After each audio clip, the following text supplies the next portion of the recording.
Olá pessoal, como vocês estão? Aqui é o Edward, do canal React Cristãos Progressistas. Estamos hoje aqui subindo o nosso terceiro vídeo. Peço desculpa para vocês, ontem domingo, visita do meu sogro, que veio nos visitar, que ele vem de longe, fica poucos dias com a gente procura aproveitar ao máximo a presença dele, e acabei não subindo o vídeo, estou subindo hoje, o terceiro dia. E o título da nossa meditação de hoje é O Valor da Virtude, tá bom? E aqui a gente vai tentar sempre acelerar um pouquinho mais o vídeo para ficar menos de 10 minutos e aí não pegar tanto assim no seu dia, não te atrapalhar tanto, tá bom? Vamos lá, terceiro dia, então, o valor da virtude. Sêneca, tem uma frase de Sêneca que diz assim: a virtude é o único bem, a sabedoria é a única virtude. A passagem bíblica que eu peguei para que a gente pudesse acompanhar juntamente é Gálatas 5, 22, 23, que diz assim: mas o fruto do Espírito, Espírito Santo, o fruto do Espírito é amor, alegria, paz, longanimidade, benignidade, bondade, fidelidade, mansidão, domínio próprio. Só dizendo um pouquinho para vocês o que são essas coisas. Amor é você querer mais ao próximo do que a si mesmo. Esse é o amor. A alegria é o estado de espírito feliz, é você ser grato pelas coisas que você tem e você conseguir transmitir isso através das suas atitudes. A paz, você não ficar tribulado, tribuloso, você saber que as coisas elas vão se resolver, então você respira, você não muda o seu tom de voz e nada disso. Longanimidade, um ânimo longo. O que significa isso? Não desistir facilmente, não abaixar a cabeça facilmente, demorar para você ficar irado. Então, um ânimo, né? Um estado de espírito bom mais longo, mais perene. Benignidade. Se você lembrar lá das peneiras que nós falamos no vídeo anterior, benignidade. Ser alguém bom, alguém do bem, alguém que quando abre a boca diz coisas que edificam e que não trazem mal. Bondade é ser gracioso com as pessoas, saber retribuir as coisas que recebe e fazer coisas por pessoas que necessitam. Fidelidade, ser fiel, honrar com a sua palavra, com as suas posições, ser uma pessoa de palavra sim, sim, não, não. Mansidão, não se irar facilmente, e domínio próprio. Também falamos aqui num vídeo anterior.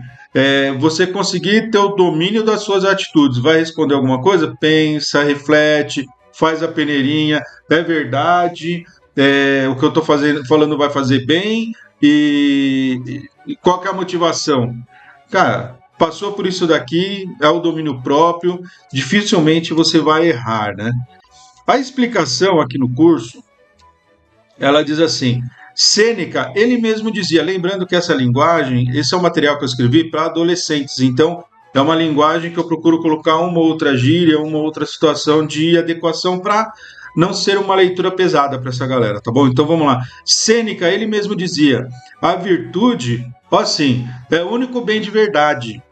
Para os estoicos, virtude e sabedoria caminham juntas, sabe? É buscar o bem comum. Isso traz uma vida completa. Em Gálatas, a Bíblia também mostra os frutos do Espírito, que refletem as virtudes de Deus, que Deus quer da gente, na verdade. Né? Ambas as filosofias concordam a mudança interior. Essa sim, a verdadeira liberdade. A virtude não é só um monte de ações certas. É um caráter construído com o tempo, sabe? Com a prática contínua da justiça, da paciência, amor, cultivada com o Espírito Santo, que ajuda muito nas nossas vidas, né? Quando tentamos viver como Deus quer, a nossa vida mostra a bondade dele, a gente reflete aquilo que Deus coloca em nós, né? Em qualquer situação, a escolha de agir com virtude, seja no trabalho, em relações familiares, na nossa vida social, ela traz paz de espírito.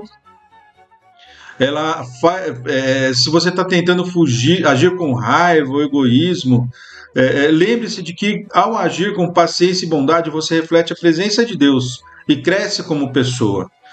O exercício que é sugerido aqui, hoje faça um ato de bondade, sem querer nada em troca mesmo, porque muitas vezes os atos da gente escondem alguma expectativa, não, é fazer algo realmente sem nenhuma expectativa.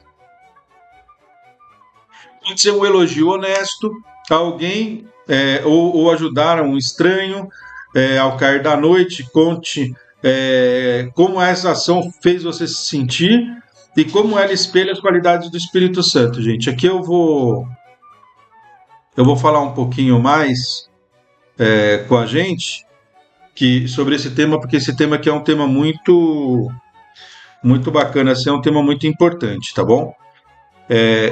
Quando nós falamos sobre o valor da virtude, quando nós falamos sobre fazer o bem às pessoas, isso toca muito na minha forma de ser, na minha forma de viver. Não sou perfeito, tenho um monte de defeitos, mas eu sempre fui muito chamado de bobo. Bobo. Ah, você é bobo, você é tonto, que você faz coisa para as pessoas que não merecem, você faz coisas para pessoas que não precisam. Gente, eu praticamente fui morador de rua, comi comida do lixo, morei 5 anos de favor numa igreja. Eu tive várias experiências de vida e eu precisei muito da ajuda de terceiros para superar. Então eu sei o que é você receber uma ajuda. E é muito melhor, é muito mais prazeroso você dar uma ajuda do que você receber uma ajuda. Sempre. E eu sempre procuro, e eu nunca considerei meu nada do que eu pudesse conquistar nessa terra, porque não tem nada que eu conquiste nessa terra que eu possa levar para o reino dos céus. Eu posso considerar o meu apartamento como meu? Não. Sabe por quê? Eu só vou poder usufruir no tempo que eu estiver vivo aqui. Eu posso considerar um dinheiro como meu? Não, também, porque eu só vou conseguir usufruir desse dinheiro no tempo que eu estiver aqui nessa terra. E as amizades? E todas as outras coisas? E o meu porte físico aqui, ó? Não sou forte, não. Posso considerar meu? Não. Amanhã eu posso ter um AVC e ficar numa cama e isso daqui definhar tudo. E depois eu vou morrer e isso daqui a carne vai ser consumida ou na terra ou pelo fogo. A verdade é que nada do que nós consideramos nosso aqui na terra verdadeiramente é nosso. Está, como vou dizer assim, emprestado para a gente. A gente luta para conquistar. E é interessante, hein? Tem uma passagem da Bíblia que o Senhor fala assim: louco que acumulou tantas riquezas, do que adianta acumular tanta riqueza se essa noite vão pedir a tua alma?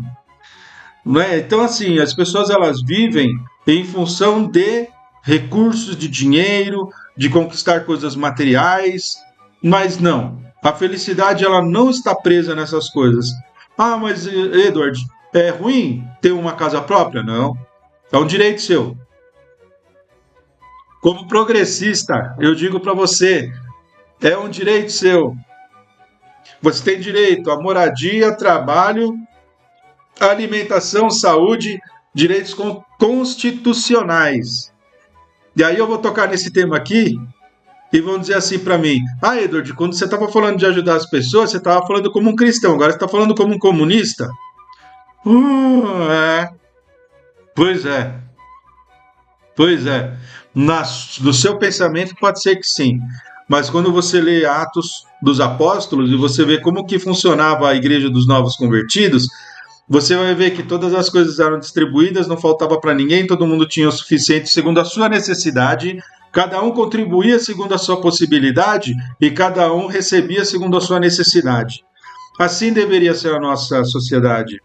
Ah, tem outra coisa também, vocês sabiam que a pessoa ela poderia até contrair dívidas e tal, mas depois de 7 anos essas dívidas eram perdoadas? Não? A Bíblia está lá, sabe para quê? Para que ninguém se alimente do sangue do outro. Isso não vale nos dias de hoje. Então, gente, o que eu quero dizer para vocês é assim: quando nós meditamos no texto de hoje, e quando nós vemos quais são os frutos que o Espírito Santo tem que demonstrar dentro da gente, para as pessoas do mundo, a gente vai ser chamado de louco, de bobo, de idiota, está sendo feito de trouxa. Tudo isso daí vão falar da gente. Ah, que tá andando de carro velho e tá dando dinheiro pro outro, tá fazendo isso pro outro. Não tem problema, cara. A pessoa pode morar na maior mansão do mundo. Vai ver as pessoas que cometem SUI, né? Você vai ver um monte de gente lá de alto padrão, riquíssimo, que abrem mão da própria vida, por quê? Porque não conseguem encontrar felicidade nessas coisas. Você não ama uma parede não pode te amar. Um carro não pode te amar. O carro ele pode ter ser maravilhoso, aquele carrão dos seus sonhos. Ele não vai, você pode amá-lo, ele não vai te amar. Ama a vida. Ama o que você pode fazer pelo seu próximo. Se fizerem você de trouxa, idiota, tudo isso que você está fazendo para o próximo, você está dando a Deus. Aliás, tem um ditado que diz assim: quem dá aos pobres empresta a Deus. No último trabalho que eu trabalhei, na verdade, que eu trabalhei por mais de 23 anos, eu fiz muitas coisas ali que as pessoas não faziam. Eu paguei curso de qualificação para pessoas, eu paguei testes para as pessoas conseguirem certificação.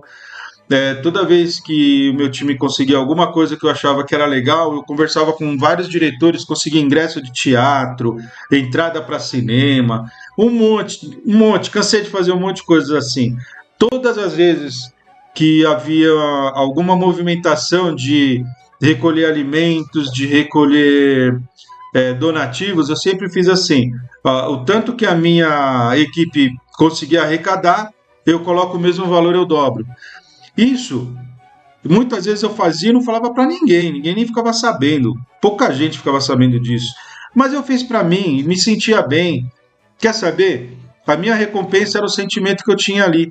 Quando a gente chegava com todas as coisas que a gente estava fazendo doação para o Hospital do Câncer e tal, e as pessoas olhavam e falavam: nossa, a equipe arrecadou bastante coisa. Às vezes até o pessoal da minha equipe ficava olhando, falando assim: nossa, como que a gente conseguiu arrecadar tudo isso? Mas e as pessoas que estavam recebendo lá em Barretos, que estavam acompanhando seus familiares que estavam fazendo um tratamento de câncer? Essas pessoas não me conhecem, nunca ouviram falar do meu nome, nem do nome das pessoas que integravam o meu time. Só que Deus sabia o nome de cada um. E quer saber, gente?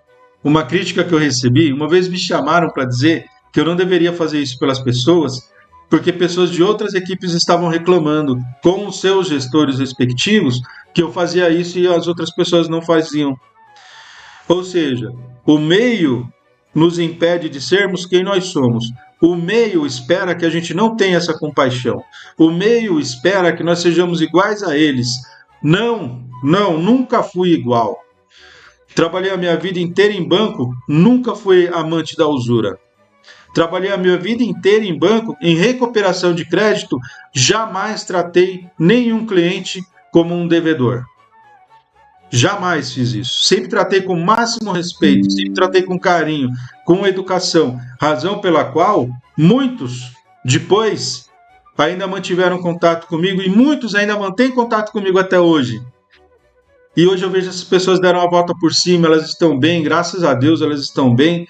E todas as vezes que eu encontro com elas, elas me dizem sempre a mesma coisa: eu nunca esperei ouvir de você, enquanto você trabalhava pelo banco, eu devia para o banco, eu nunca esperei ouvir tanto apoio de você mais do que eu ouvi na minha própria casa.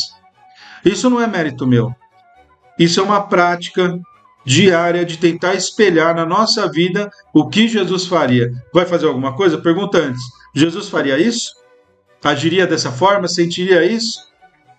Gente, a reflexão do dia de hoje é esse. Eu espero que seja proveitoso para você e que você consiga aprender alguma coisa daqui. Se você quiser o material todo, é só mandar um e-mail para mim que eu vou mandar para você o material de graça, tá bom?